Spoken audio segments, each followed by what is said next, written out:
setting the stage for destruction.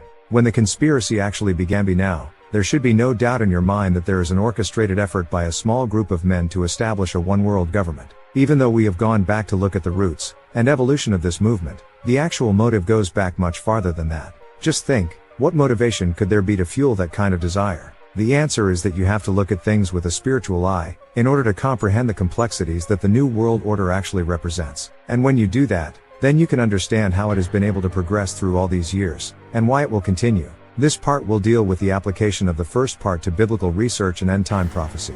Although space constraints will only allow a general treatise of the major elements, when you read Genesis 1:1-2, it says, "In the beginning God created the heaven and the earth was without form, and void, and darkness was upon the face of the deep, and the Spirit of God moved upon the face of the waters." The Rotherham translation of the Bible, which was taken from the original Hebrew, says, "Now the earth had become waste and empty."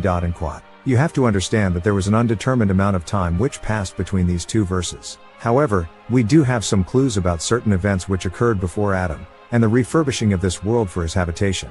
Just as God told Noah and his sons in Genesis 9:1 to replenish the earth after the flood, God had told Adam and Eve the same thing in Genesis 1:28. This seems to indicate that there were men on the earth before Adam.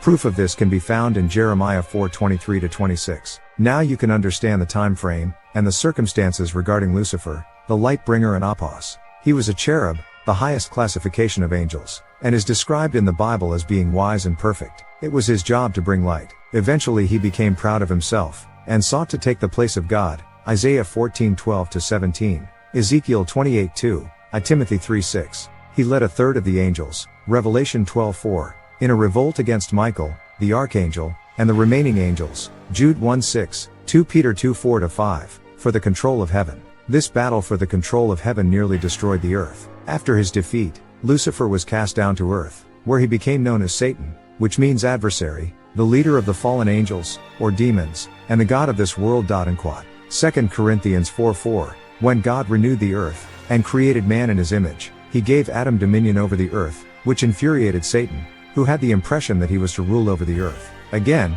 Satan plotted against God, and caused Adam and Eve to sin by eating the fruit of the tree which was forbidden by God.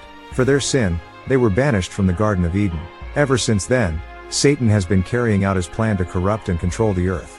For 6,000 years, a small group of satanically empowered men have been feverishly working to eliminate God and to enslave mankind.